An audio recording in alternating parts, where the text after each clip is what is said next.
welcome to Wine Down, the podcast where we talk about wine and everything that goes with it. Today we are on coffee. We are ready for this caffeine. We have Mark Cartland from Island Vintage Coffee and Wine Bar. Thank you so much for having me. I'm really excited to be here. I'm excited to try this cold brew. Yes. We are absolutely on coffee. Yeah, we are. It's the elixir of the morning, right? And the afternoon, and maybe even the early evening. And wine's the breakfast of champions. Yes, So let's get right to it. Can we start with the wine that you brought? Sure. This is Veuve Telegram. It's actually the second label of Veuve Telegraph, which is a really expensive wine, and so oftentimes people in our position are buying the Veuve Telegraph, which is still kind of a little bit pricey. But it is from the southern Rhone, from Châteauneuf-du-Pape, the Castle of the Popes area. And this is one of the classic producers. And it's primarily Grenache and Syrah. And I like to use analogies with wine grapes. So Grenache to me is like a golden retriever, and Syrah is like a pit bull. And so they kind of work together and create sort of a harmonious connection. Let's take a little smell here. Mark, I thought you were the coffee guy, man. You're gonna steal my position. He's going fitting in, right? No, but I know. Obviously, I know. We're friends. I know your extensive resume on wine. Well, this is what I brought, so I thought I'd talk a little bit about it. But I'm not. Yes, Chris and I are both actually sommeliers. So Mark is a practicing one and a really good one. I'm just, So do you do like this thing when you smell it, or do you just go in? I don't go all the way in. I kind of hold it a little bit, and I actually keep mouth out. I've tried the mouth in, it doesn't work for me, but I think certain techniques work differently for certain people. And the one thing is your nose will fatigue faster than your palate, so you've got to kind of give yourself a break when you're smelling. And some people say sniff your armpit, which I'm not sure is a good technique, but I've heard that, maybe the coffee beans that I brought could be another way to reset. But yeah, so let's get right in. Yeah, we'll taste it. Man, that's so delicious. I can't stop smelling it. Why do people smell coffee? I've never grew up on smelling coffee beans too. So, can I be honest? I smell my armpit. Okay, it's perfect. I mean, there's no wonder you're in wine. I mean, right?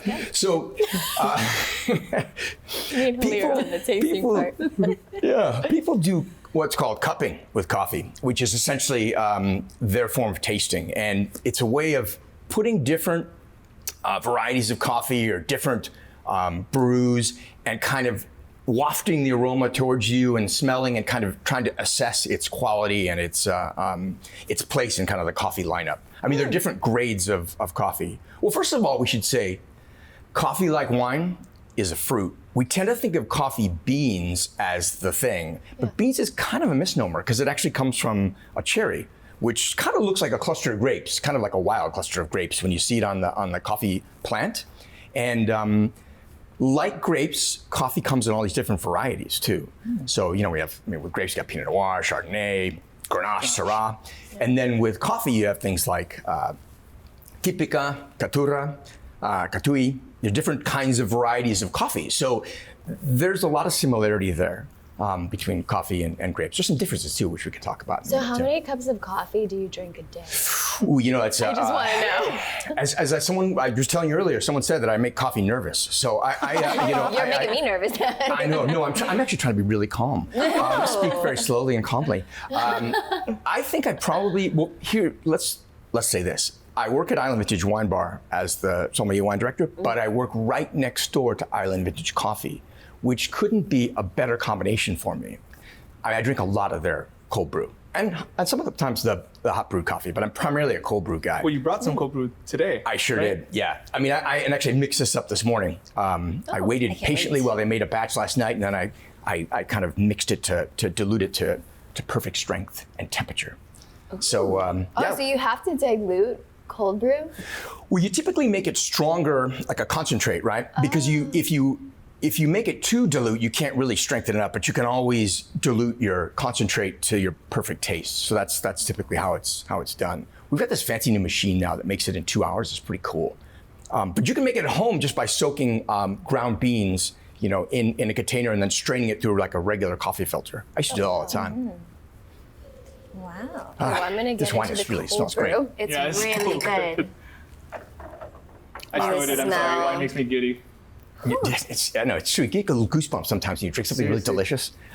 So this is ka'o coffee from the Big Island of Hawaii. So it's its own variety. It's it's the southernmost growing region of coffee in the United States. And Hawaii, as I'm sure you know, is the only state that grows its own coffee. And these regions like Ka'o and Kona, those are almost like American viticultural areas like Napa and Sonoma. They're not beans as much as they are growing areas. So let's give this a quick little smell. Taste. I already had a head start. It's delicious. I love it. Ooh, this is good. Okay, before we give our thoughts on this cold brew, we're gonna take a quick break. When we get back, I'm gonna keep drinking this, and then when we get back, we'll talk more about it. See you guys soon. Rest easy with the new windows from Windows Hawaii, featuring Ali'i Extreme windows with their exclusive sound reduction and security package. Call 671-0808 today. 120-day peace of mind guarantee exclusively at Inspiration Interiors. Inspiration will refund you the difference if you find a lower price on identical merchandise delivered in Hawaii.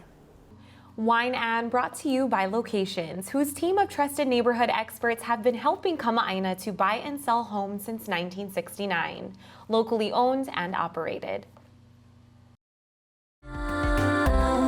Welcome back to Wine and Coffee with Mark Cartland. Okay, so we all had a little taste of this. What'd you think? Ka'u. I really like it. I like it because it's so smooth. I'm not, to be completely honest, I'm not a big cold brew person.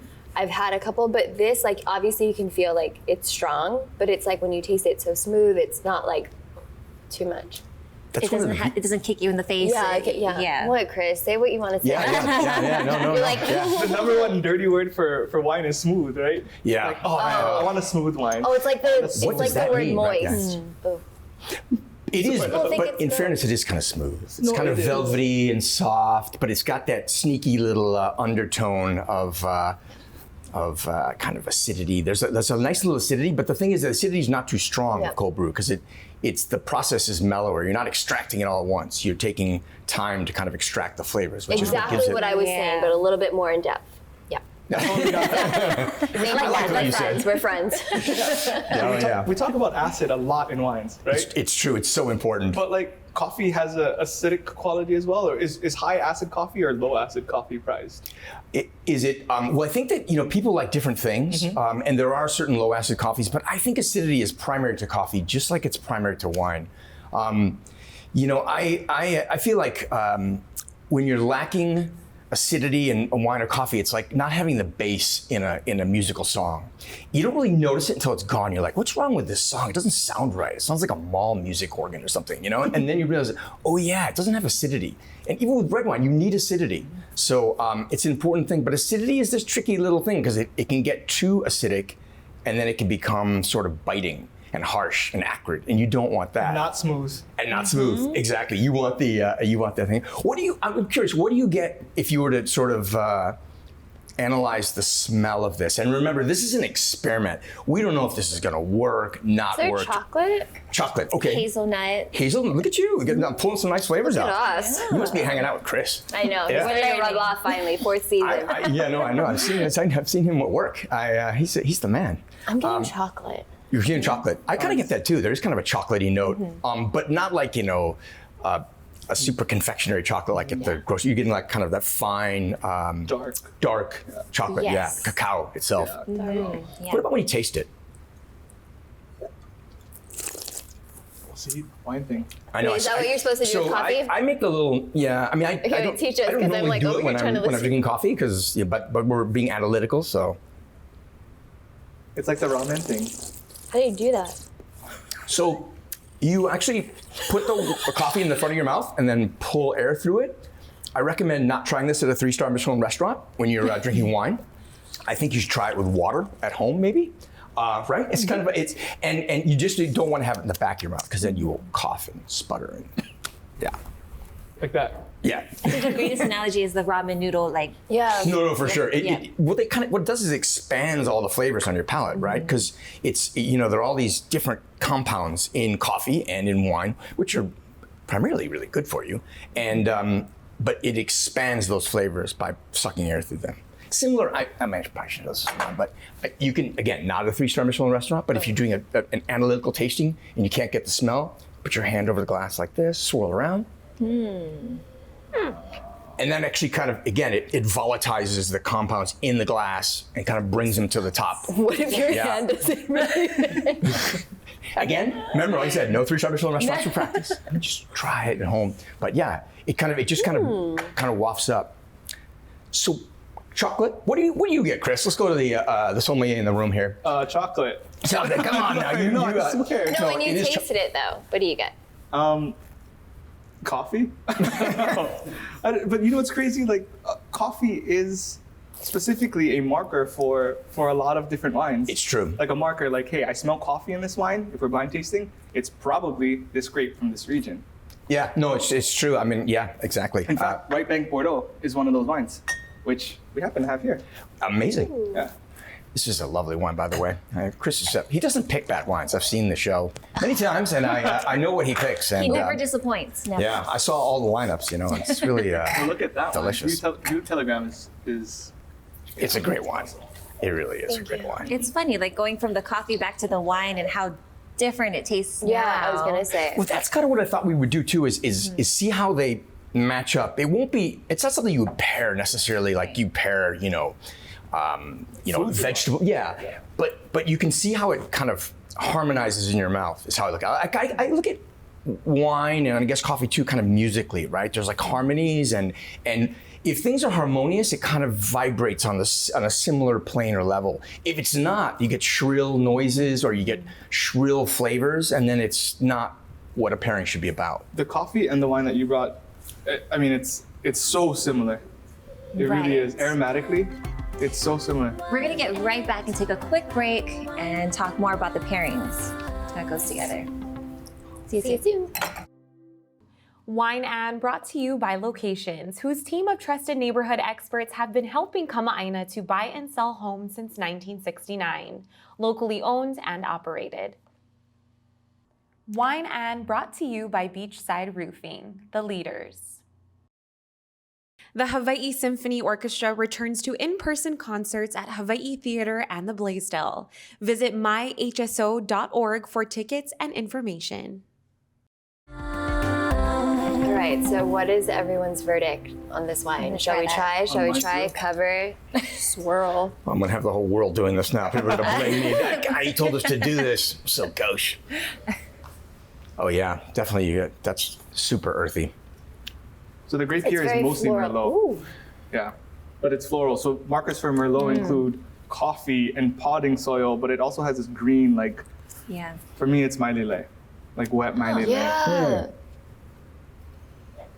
Yeah, That's my marker for. I never would have wet thought grape. Mailele. Like, I never would have. That's interesting. And chocolate-covered blueberries. Ooh, Huh. Okay, I yummy. get that. Chocolate covered blueberries. Yeah, there's like a peat, almost a peat quality to it as well. Mm-hmm. Yeah. But this is the type of wine that I drink and think coffee right away. Oh. Yeah. In fact, it's like if you were to say it in a blind tasting and were to be judged or in competitions, if you said coffee, like with this wine, then you'd get like extra points. If that makes sense. Yeah, Have we no, it's ever definitely had a has taste? coffee markers and This is a really good. And poor Merlot got so panned during the movie Sideways, and it became just bashed, which was awful because it's such a great grape. And in the hands of the right producer, it's just sublime. Like Gongo Gyo, like that. Yes, I know. specific- I mean, it's like- I haven't even tasted it. I'm just smelling and loving it. So there's the cool thing about that property is they're all organic. It was they actually had a cafe on property since 1922. So people would go to that property after church and have their wine, have That's their right. coffee. It was, it's right after church. Female in the production? Yeah, that's what I Yes. thought too. Girl power. Yep. Girl power. We're featuring a lot of female winemakers. I tend to pick them blind over male wine producers. They're kind of my favorites. I have to admit, there's something about women and the way they produce wine that it really agrees with me. It's it's a more nuanced approach, I feel like. Yeah. That's just, I don't mean to opine negatively, male winemakers, they're great too. But No, I'm just women saying, all the way. if you had to give a nod, if I have to give a nod, I'm giving the nod to the women in Is winemaking. there something proven about the different tastes in men and women? Well, we have archaic terms now, like feminine or masculine. Yeah, I've stayed away from those now because it's kind of, but I do think that women approach wine a little differently than men do, like they approach most of life. And I think that their approach and technique oftentimes leads to, again, some more subtleties and a little wider bandwidth. I don't know. I just love the flavors that because I've looked at my wine list over the years that I've built, and I think which is fantastic. By the way. Well, thank you. Yeah, Roy's, Slanted Door, and now Island Vintage. I mean, it's like this guy's resume is like insane. Slanted Door?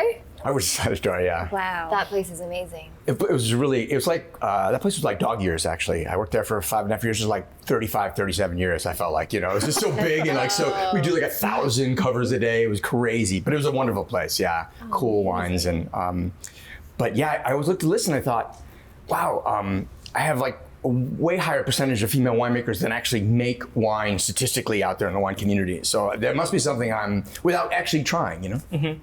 So we go from a female winemaker to like a man's man These are winemaker. dudes. Oh yeah. Lino Fauri actually played rugby, and he's like a former Olympian. Yeah, one of my favorite wines. A wine that I think of with coffee as well. So you're from here, or where are you originally from? I'm originally from Chicago, but I lived for 30 years in California. Very cool. I came here because I watched Magnum PI when I was living in Milwaukee. No way. The first one. Yes. Oh, the first one. Yes. I was living in snowdrifts, and I thought, and then I would see Tom Selleck and Magnum PI, and I thought, this is where people should live, not in Milwaukee with snowdrifts. And so, yeah, it took me a long time after that realization, but I finally got here, and I'm so glad I did. I love it here. This is a wonderful place. Oh, I really, it just feels like home now. It's just awesome. Wow. And you've always kind of been in that whole coffee, wine, that was like your niche from the beginning? Yeah, it's true. For a long time, decades really. But coffee caught on a little later with me. And I think because coffee was a little rough around the edges back when I first started drinking coffee. Coffee's really come a long way in the last 20 years, I would say. I mean, it was kind of like World War II stuff going on back then. It was sort of rough production and just kind of rough flavors and nothing really very refined. But I feel like over the last couple of decades, they've really improved the processing and the taste accordingly. Well, much like wine, right? It's true. A lot of. Like we were talking earlier, this is the best time to be alive if you're a wine and coffee drinker. Yeah, All right, it's true. well, we're going to hold off on that line. When we get back, we'll talk more with Mark. See you in a few. Welcome back to Wine and Coffee with Mark Cartland. So we just opened up a third bottle of wine. Yep. Fauri San Josef, one of my absolute favorites. I mean, it explodes out of the glass aromatically, right? What do you smell? It's just a lot. It's like very powering, the smell of the coffee. Yeah. It's okay to say coffee. I don't know. I'm having a hard time because I drank the coffee and then it's like. I know, it's tough. You go back and forth, and again, you get a little palate fatigue, right? So it's, we battle this all the time when we do these big tastings. It's, because you're spitting too, because you can't be drinking, otherwise you'd be besotted and falling in the corner. So, but still, you get kind of a palate fatigue going. But, and it's a little early in the morning, so. Yeah. Yeah, but that's okay. Not too early for what we're doing. No. But it is like, it's not just the complexity of what we smell, it's the volume. Like this volume aromatically is high. Like it's turned up to 11. It just explodes out of the glass, and that's why I love this wine. I don't think, there's not a lot of grapes or people that can make wine this floral and pretty and high tone, but also really spicy and earthy and coffee-like. I think spicy is the word for me. Yeah. I think what I like about this is that, the pairing with this is that this has both earthy and sort of fruity notes, the coffee, right? Yeah. This also has earthy and fruity notes, where you've got kind of the base and the treble working in both capacities, or both liquids. So I think that's what makes it really interesting, how it ties together for me. I could just hold on to these forever. In fact, I'll have to just eject me from set, probably, Oh, we do. We have a button under the table, actually. We'll just press and I wondered why that's right. Yeah. So the roof retracts, and we just press a button and get you the hell out of here. That's good. I like that little flight, early morning flight. What a great pick this is, though. Yeah. Mine was good. And listen, they're all great producers, but this is the winner in my opinion. And So this is your favorite of the three? I think so. Yeah, it's really has We're hits picking the notes. favorites now. Well, again, this is a trio of greats. And the common thread behind that is it's all imported by the same That's true. person, Kermit Lynch, who is like a god amongst mere mortals. Which you said you had met, right? I met Kermit Lynch. Yeah. Kermit Lynch came in and slammed the door actually, and was a he's an interesting character. He's got some books out. He got into the mix early. He got his pick of the litter, so to speak. Particularly in some of the regions that were really underrepresented. Pick of the litter. If you see this on the back label, get it. It's good. Yeah, no, yeah. There are no bad wines at Kermit Lynch. They're only good and great, kind of. You know what I mean? It's sort of like really, there's nothing bad. Very good. Well, I mean, he wrote the book on importing wine. Yeah. Literally, 1988, Adventures on the Wine Route. Yeah. Wow. It's true. It's in every single Wine Dorks library. What do we have here yeah. that you brought in these little coconut? These are the green beans. So coffee comes from the fruit, as I mentioned, and then the skins and pulp are separated through fermentation, actually. But the fermentation is not really part of the process like it is in wine. It's not meant to stay with it. It's just to separate the skin and pulp. And then the beans are dried, and then they're milled, and then they're sent for roasting. So there are all these different steps along the way. So it starts off like this? It starts off like the cherry, the actual fruit. It ends up like that when it's shipped to basically through an importer to a roastery. In this case, this is local, right? What's that? It literally looks like oatmeal. But Yeah. it doesn't really have a smell compared to that. No, That's absolutely. like- The roasting is You're what gonna brings try out those some of smells. Yeah. That I one mean, it does have. definitely. These are also, they've been like this for a little while, so they're not going to have quite the same. Yeah, this has like and also they more of get as they oxidize, they get a little yellower, so they would be a little greener when they were fresh out of the. Oh. So, but. So, Mark, how can our audience find you? So, well, I work at Island Vintage Wine Bar, which is in the Royal Hawaiian Center, which is also part of Island Vintage Coffee. It's kind of the newest sibling of Island Vintage Coffee. And we are open 7 days a week. Well, thank you for joining us. And Cheers. also, don't forget to subscribe to our YouTube channel. Check out our Instagram, Wine and Podcast. Like, subscribe, comment, and we'll see you at the extended version in just a bit. Hey guys, welcome back to the extended version. We're here with Mark Cartland. All right, so what are we going to talk about? I mean, there's so much. There's coffee, there's wine, there's Uppers and downers. uppers Right. and downers. Where did it Extended start version. for you? Like, I'm curious. I know wine came first, then the coffee. So, where did it start? So with coffee, I really got into coffee when I moved to the San Francisco Bay Area because there was a big coffee movement around that time. I moved there in, what was it, the late aughts, so like 2008. And things were, Blue Bottle, things like that were really kind of growing at that point. And there was really this kind of explosion of coffee roasteries and experiences and different flavors. And so and because wine, it seems so natural to me, the connection, it just really interested me. Plus I like caffeine, as you might have gathered. But I mean, it was a delightful way to imbibe caffeine, I guess, and much more so. It's such an artisanal product. It is. Coffee. I mean, it's like you think of, so wine, it's vintage dated, right? You have one harvest a year for wine. Unless, you're in the tropics and that's super rare. But in coffee, even though it's grown in a tropical climate, like for the most part, you get one harvest a year as well. There's a couple harvests a year for certain varietals, but like for the most, I mean, we could have vintage dated coffee in the future. It's an interesting concept, and they are actually moving towards exploring kind of terroir, which, the sense of place with coffee.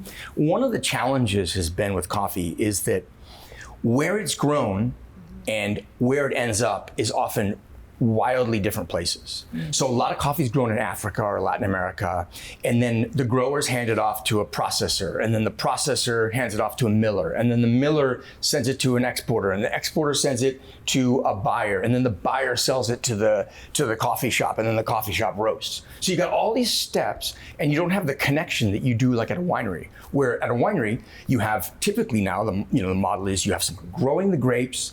They're paying attention during the entire growing season. They harvest the grapes, and the winemaker is tasting the juice or the must, the fermenting juice, the entire time during the process. They bottle, they have a tasting room. So it's a much more controlled process. That's one of the cool things about Hawaii is that we have that opportunity because we're growing locally. So you can go visit, coffee growing farms, and you can taste with them because they are sort of, from grower to end product. We don't really get that in other parts of the world. And hopefully there'll be more of that because I think that it's important to establish the connection between place and product, just like it is with wine. But it's a really interesting. It's an opportunity that most places don't have. You know, and you know why coffee's so expensive in Hawaii? Why? No. Labor. I mean, it's expensive yeah. to pay American workers basically, and the operational costs are very expensive. Wow, I didn't know that. So it's that's why, again, it's good to support the local product, even though it's expensive. It's part of our labor market, or part of our industry here. I didn't Wow. know that. Wow. You can look at the wine industry the same way, right? It's true. The people that have access to a cheap labor force, California, you know, the number one growing wine state in America, you know, a lot of migrant workers. That's a problem that Australia is having. You know, it's so isolated. It's like Hawaii, right? They don't have access to this like cheap labor force. So that's why Australian wines are sort of, you know, falling out of fashion because they're getting more expensive. Yeah, and I think it's important to recognize that too, and be supportive, because ultimately you'd like to see wages rise around the world for the laborers. Yeah. I mean, really, coffee is kind of subsidized by the economic conditions that we taste around the world. The true price is probably closer to what we're paying in Hawaii. So I think it's important to highlight that. So, you know, power to the workers. I mean, Right. they really need to be rewarded for their labor. It's hard work. Well, extended version, and we can get a little darker here, but coffee has some pretty Yeah. dark origins, Yes. right? Yeah. No pun intended. No, it's true. I mean, just like What does diamonds that and yeah, there's absolutely no. Okay, it's just, educate me, because I have Yeah, no I'm idea. like, wait, We're what like, does this mean? What are the dark No, origins go ahead. of no, coffee? please talk about. Yeah. I know that there's a strong connection to slavery when coffee was, you know, I mean, it's the number, back in the day, it was probably the most traded commodity in the entire world. And even today, it's second only to crude oil. Yeah, that's So true. like, coffee is the number one psychoactive drug in the entire world. People consume it like crazy. And Americans consume it, I think, not per capita, but just volume-wise, more than any other country in the world. Am I right? That's basically because of me. Yeah, I mean, I skew the statistics. I don't know that. I don't know. That's an interesting question. I don't know the American per capita. You know, Definitely Americans not are. per capita. I think it's like Finland or like one of those Yeah, where everybody needs to drink coffee because Like it's so damn Seattle. cold. But yeah. places where they need coffee. Yeah, But it's odd Milwaukee. because Always people, wet. like the locals here in Hawaii, don't necessarily feel the same way, right? Like we don't have a lot, like we were probably late in the game, right? As far as like consuming as much as the mainland. I think that's probably Right? true. Although coffee's been here for almost a couple hundred years now. In Came in the Hawaii? early 1800s. It was brought, and it came up from probably Brazil and Guatemala, from Latin America. It didn't do well initially. Initially, it was on Oahu, but now the 5 islands have coffee. There are a couple thousand acres of coffee planted Really? around Hawaii. Yeah, I think it's the number 4 crop production in Hawaii. Wow. So it's actually a pretty big deal now. But it took time to catch on, and it's just a complicated growing and processing that's taken a long time to learn. Yeah. And I think it's just catching on here. Right. No, Yeah. it's true. The coffee scene is really, I mean, even I've noticed even in the last like decade visiting and now living here, there are all kinds of little cool coffee shops springing up, and that's one of the things I love about, you know, Island Vintage is that, you know, we have different roasts, and we have, you know, the cold brew, and we have, you know, I mean, just all kinds of different preparations, enough to kind of make anyone really excited about coffee, I feel like. So it's an important dynamic. Do you drink a lot of coffee? Yep. What kind? I mean, do you drink like? Is it- I'll do like the whole latte things, but I'm just like a true black Black? coffee. Wow. Yeah, same black, a couple scoops of sugar. Do you make it Okay, yourself, yeah. or is it? Yep. Really? Have a coffee Do machine. you press a at button, home. or do you? Well, I have a espresso maker where you have to like actually make it, and then I'll Oh, have wow. like a coffee maker where you can set the time, because obviously mornings are really busy for all of us. But yeah, I'll just do black coffee. I like it hot in the mornings. I don't know. We were talking about it, something like nostalgic of just being able to sit there and starting your day. I've never really been like a heavy latte. I don't know. Like dessert kind of thing? Yeah, or like when I was younger, I thought like frappuccinos from Starbucks were like the coolest thing ever. They're obviously not that cool. They're just like But- dessert. Yeah, they're just like Sugary. dessert. But now I don't know. As I've Yeah, like gotten older, milkshakes. I'm just plain and simple. Yeah, it's like fuel. Yeah. Yeah. But It's that's- like, let me wake up and then I can talk to you. I think that's how most people consume coffee. Like really, but I think As a starting point. that's Yeah. that's like saying that like wine is just a vehicle for me to, you know, think I can dance really good, or get You drunk. can't dance well? No. Okay. It's like there's more to it than that, right? It's like it's not just alcohol. It doesn't just make me feel really good. It's something special. It's about these families. Like some of these families, actually, 2 of these families were over 100 years old, doing great wine in the exact same region, owning the same vineyards. Like it's just, yeah. I get it. I'm all for getting hammered on a daily basis. And I don't know how he does it. and loading up with caffeine. It's a pro. But it's just there's got to be something more to that, you know. It Okay, can't what just is be your fuel. coffee choice? Like, what is your drink? I don't even want to say. Please We say it. cheat.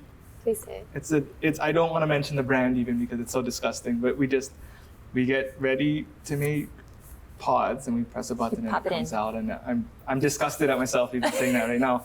Yeah, but I'm trying to get more into like pour over and like cool things, you know, like it's just like wine. It's just the amount of control I have over it, and I can have the perfect temperature or the perfect whatever roast just to start my day.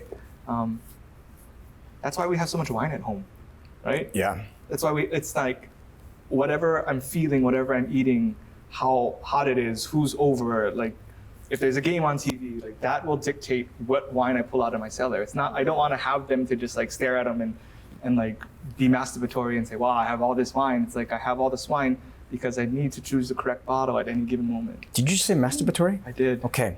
I guess this is the extended broadcast. Okay. Where to go from there?